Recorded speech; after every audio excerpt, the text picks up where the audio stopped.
My video today is in response to a video that I saw the other day by a YouTube website, Kabbalah Info, and it was called "What Happens When We Die." And it so I'm kind of wearing my excessively faded Kabbalah shirt. Thought it might be appropriate. Anyway. They started out by talking about NDEs, near-death experiences, and this is a subject which I am fascinated by, and I study a little bit. I read years ago, Life After Life, and last year I was out with a knee injury, and I had a lot of free time on the couch, and I watched a lot of near-death experience videos, a couple of channels that I liked and would recommend: Next Level Soul and Other Side NDE.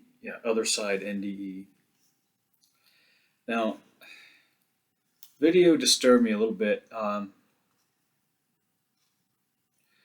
The Kabbalah Info video, they said basically NDEs are not real, and they cited a study out of either Sweden or Switzerland, I don't remember which, where they had recreated in a lab, or with, I'm not sure if it was stimulation of the brain or in some way. They said that they recreated the NDE experience. Well, first of all of the European Union is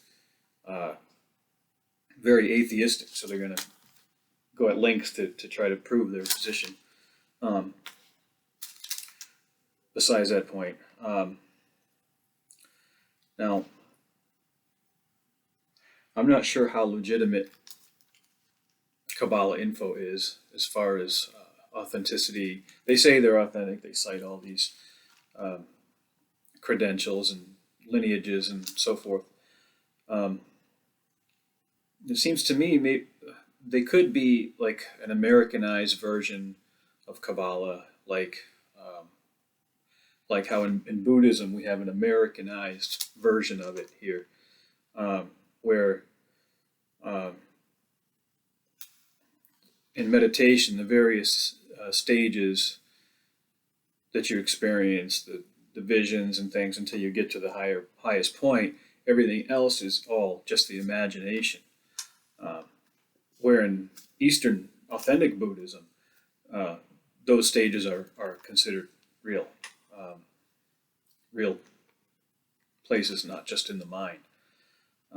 So I wonder if this is the same thing as going on here.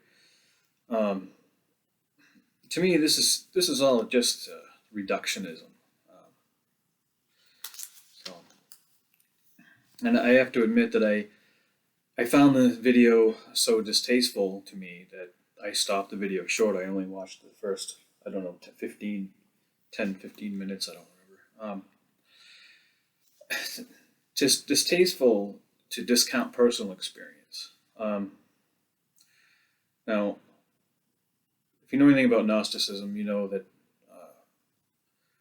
personal, mystical, religious experience, gnosis, is the main focus. And to discount that as personal experience just goes against what I believe. But speaking of beliefs, it seems now faith for the Gnostic, if it's useful for anything, it's having faith in your own personal experience. And for a person who has an NDE, the experience is more real than everyday consciousness. Now, how dare somebody say that? How dare somebody deny the reality of somebody's experience? Now, let's go back to being simulated. I'm going to make an analogy. It's been made before, not by me.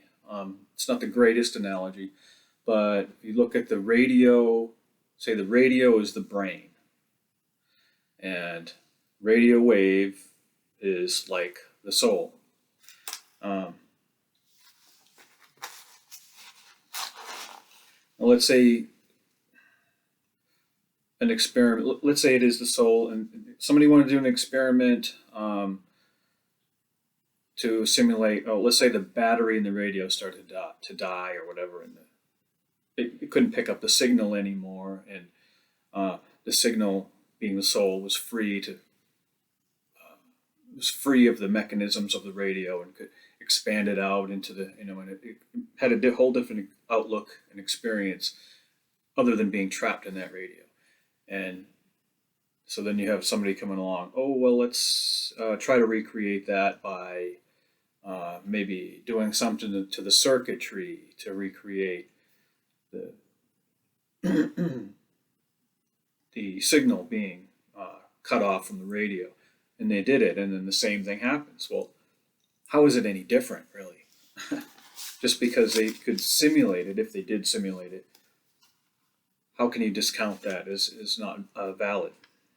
And it's the same. You could do the same thing with, like, say, 5-methoxy DMT. Well, you could recreate a near-death experience of that, or you could recreate a mystical experience, stimulating the temporal lobes or something like that. I mean, like, what's the difference?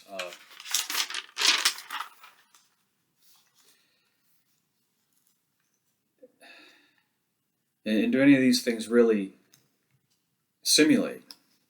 Do they simulate a near-death experience or a mystical experience? Um, by simulating these things in a lab, will it cause life-changing behaviors, conquer the fear of death, strengthen relationships, live life more fully, be more present? Um, if you could do that, if you had a machine that could do that for you,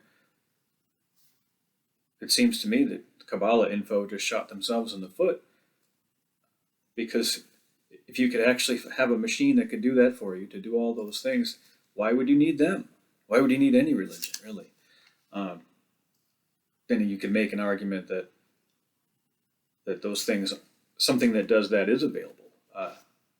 You could argue that. Now,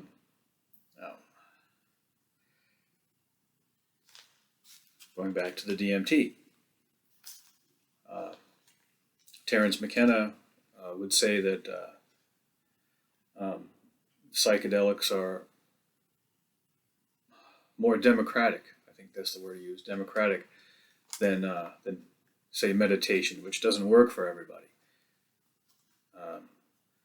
Not everybody has time to, I think, as he put it, sweep the ashram for 17 years.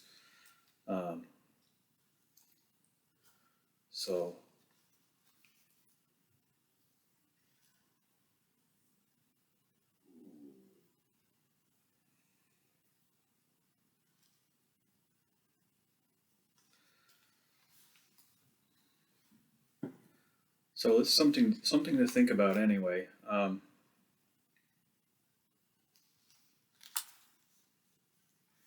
Well, hope to see some comments. Let me know what you think.